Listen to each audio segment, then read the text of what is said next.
Kuha yan ng CCTV sa isang tindahan sa Barangay Santa Monica sa Tagkawayan, Quezon. Pinasok ng 3 lalaki. Ayon sa pulisya, armado ang mga salarin. Nilimas nila ang nasa 100,000 piso kita ng tindahan. Ayon sa may-ari, tinangay rin daw ang isang cellphone. Patuloy ang investigasyon sa pagkakakilanlan ng mga suspect.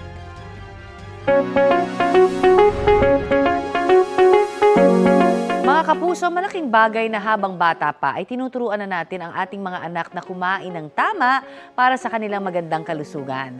Ang World Health Organization ay nababahala po sa pagdami ng mga batang obese sa Western Pacific Region, kabilang po dyan ang Pilipinas. Balitang hatid ni Bernadette Reyes. Ang pagiging overweight daw ng mga bata, isa sa mga pinakaseryosong hamon sa pangkalusugan na nakakaapekto sa lahat ng bansa sa Western Pacific Region, kabilang ang Pilipinas. Ayon sa WHO noong 2022, tinatayang 8.2 million ng mga bata under 5 years old ang overweight sa Western Pacific Region. Mas mataas kumpara sa 7.7 million noong 2012.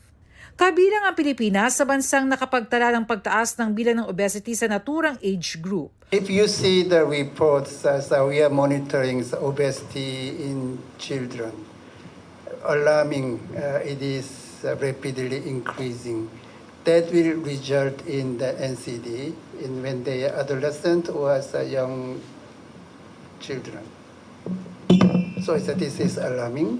The increase shifting to NCD, aging, and then increasing use of the tobacco, alcohol, and then environmental factors. Bukod sa obesity, ang pagkonsumo ng alcohol at tobacco ay mga risk factors sa non-communicable diseases tulad ng heart disease, stroke, diabetes at cancer, na ayon sa report nagiging sanhi ng halos 9 out of 10 causes of death sa rehiyon. Nagbago na mula sa infectious diseases na kadalasang sanhi ng pagkakasakit at pagkamatay noon. You know, the processed food, unhealthy food are much cheaper than the healthy food. And if you go and look for healthy stuff, they are the most expensive and it's difficult to get. I think it's a multifactorial issues. It needs a whole of government, whole of society approaches. Bernadette Reyes, nababalita para sa GMA Integrated News. Sa Tagbilaran City, Bohol, patay ang isang babaeng nurse matapos saksakin ng lalaking naging pasyente niya. Base sa investigasyon, habang pinoproseso ang kanyang paglabas sa ospital, nakakuha ang lalaki ng gunting at sinaksak ang nurse. Sugatan naman ang isa pang empleyado matapos saksakin din ng sospek nang subukan niyang tumulong sa biktima. Naaresto ang lalaki na tumangging magbigay ng pahayag. Nakikipag-ugnayan naman ang pamunuan ng ospital sa mga otoridad at nagsabing nagsasagawa na rin sila ng sariling investigasyon sa insidente. Ibinasura ng Pasig Regional Trial Court ang apela ni Pastor Apollo Kibuloy na ma-hospital arrest siya. Dahil dyan, mananatili po si Kibuloy sa PNP Custodial Center sa Camp Crame sa Quezon City. Detained siya roon dahil sa mga kasong child and sexual abuse at qualified human trafficking na dati na niyang itinanggi. Ayon sa abogado ni Kibuloy na si Attorney Israelito Torreon, sinabi ng korte na pwedeng dalhin si Kibuloy sa General Hospital sa loob ng Camp Crame sakaling may medical emergency. Iaapela raw nila ang desisyon. Habang dinedepensahan si Kibuloy, sasagutin din daw ni Attorney Torreon ang mga reklamong sedition at inciting to sedition na isinampa ng PNP CIDG laban sa kanya at sa 11 iba pa. Anya, isa lang sidetracking issue ang mga reklamo. Kaugnay po yun sa pagharang umano nila noong isinilbi ng mga pulis ang warrant of arrest kay Kibuloy at sa 5 niyang kapwa-akusado sa Kingdom of Jesus Christ compound sa Davao City noong Agosto. Sinisika pa ng GMA Integrated News na kunin ang pahayag ng iba pang inireklamo. It's just a sidetracking issue and it will never bother me. I have to concentrate on my job. Nakita nyo naman, the government is serving a warrant of arrest against 5 fugitives and they're preventing us from doing so.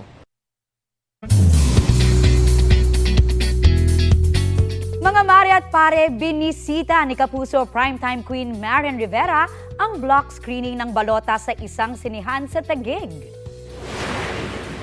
Game si Maria na nagpa-picture at nag-meet and greet sa fans. Sabi ni Maria natutuwa siya sa magagandang reviews ng balota na showing na sa mga piling sinehan nationwide.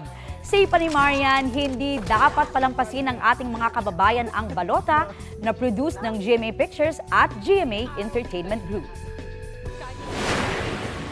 Nakakataba ng puso. Actually, ito nga yung nililook forward ko na maraming mas makapanood. Una sa lahat, ang ganda kasi ng mensahe niya. At tulad ng sinabi ko kanina, parang natitiyempo to dahil alam mo, malapit ang eleksyon. Ito ay wake-up call para sa atin na pumili ng tama at dapat.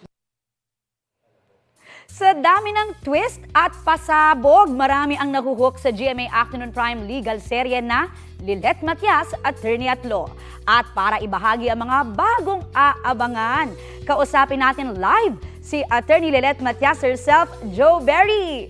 Good morning and welcome sa Balitang Hali, Jo. Good morning po. Thank you for having me. Good afternoon. Good morning po sa lahat na nanonood. Oo, gandang tanghali sa'yo. Congratulations ha. Ang taas ng rating ng Lilet Matias, Attorney at Law. At ang latest twist, naging murder suspect si Attorney Lilet sa pagpatay kay Attorney Meredith right after nagkaayos kayo at nalaman mo na siya pala ang tunay mong ina. Ano bang nangyari, Jo? Nagulat ka rin ba na ganun yung twist? Yes po, nagulat din ako nung nabasa ko pala nga since hindi ko rin in-expect kasi syempre parang ngayon lang ako nagkaroon ng role na ganun yung tinakbo ng story. So nagulat din po ako at the same time, mas na-challenge ako kasi it's something new and excited din ako po na mapanood yun ng audience. Ayan nga, sabay-sabay po tayong nagulat dun sa twist na yun. Oo, maraming nagulat dyan. At syempre may mga bagong karakter na pumasok, di ba?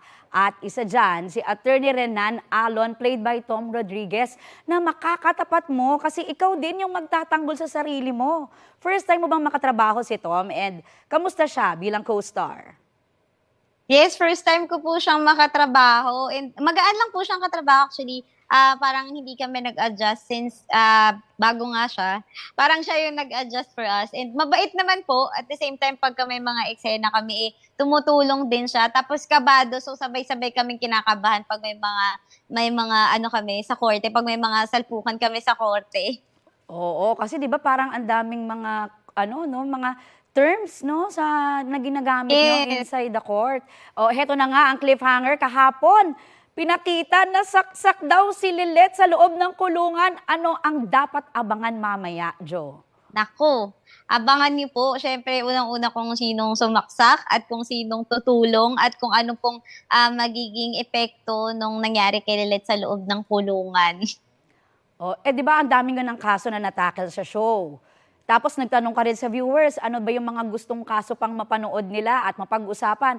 So far, ano yung mga nakuha mong reply? Ano yung mga gusto raw nilang mapanood? Ang dami po nag-comment. So thank you po sa lahat na nag-comment dun sa post ko na yun. Mostly po tungkol sa lupa, sa gawa ng lupa, sa mga third party. And meron ako dun parang na-caught po yung attention ko is yung partner with disability na ina-abuse siya ng partner niya. So maraming salamat po sa lahat ng nag-suggest at hintayin natin. Baka naman yung creative team natin din ay magustuhan. Baka yun na po yung susunod na ma-feature. Oo, at maraming natututunan din yung mga manonood natin tungkol sa batas dahil sa show nyo. At starting next week, may magbabago raw sa GMA Afternoon Prime. Ano ba ang mga aabangan ng mga kapuso natin? Yes, starting next week po, mapapanood nyo na po ang Lilet Matias, Attorney at Law ng 2:30 p.m. At Mondays to Saturdays nyo na po kaming makakasama sa Afternoon Prime, mga kapuso. So 6 days a week na. Yes ang Lilet po. Matias, Attorney at Law. Ayan, mas mahaba-haba po ang inyong mapapanood ng mga kwento sa Attorney Lilet Matias. Maraming salamat, Attorney Lilet. Jo Berry. Thank you po.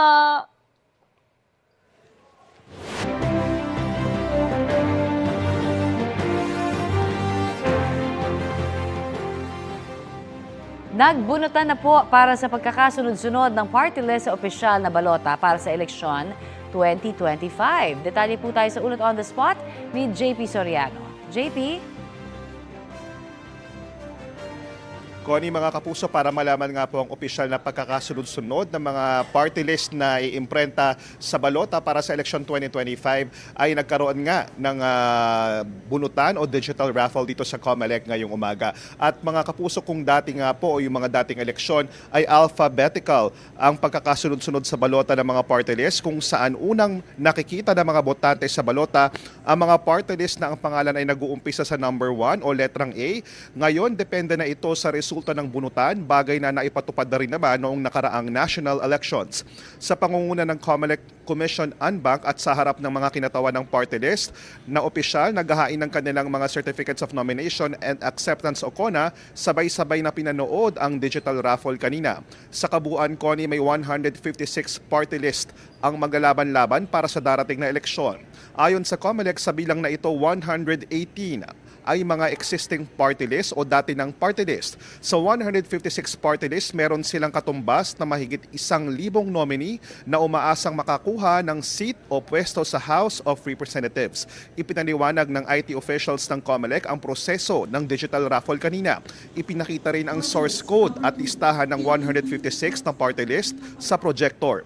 Wala pang 1 minuto ay natapos na ang digital raffle at agad ipinakita at binasa ng COMELEC ang resulta.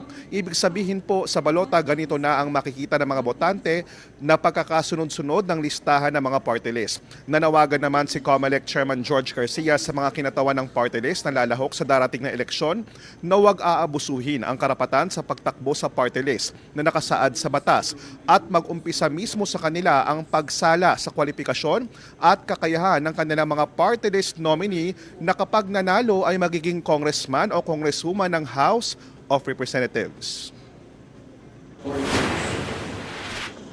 You are to police and to elect and nominate the nominees of your party list. Sana naman po, base sa mga naging desisyon ng ating Korte Suprema, simula na magkaroon tayo ng party list system, sana po ay lahat magko-comply at susunod naman. Sana po, masimulan man lang yung pag-review, pagbabago dito sa party list system. The COMELEC can only work within the bounds of the law.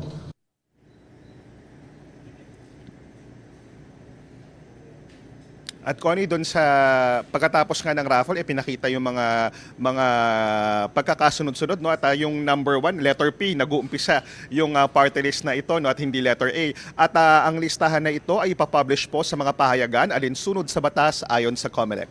At yan muna ang latest. Balik muna sa iyo, Connie. Maraming salamat, JP Soriano.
Kapuso, para sa mga maiinit na balita, mag-subscribe sa GMA Integrated News sa YouTube. Sa mga kapuso naman abroad, subaybayan nyo kami sa GMA Pinoy TV at sa www.gmanews.tv.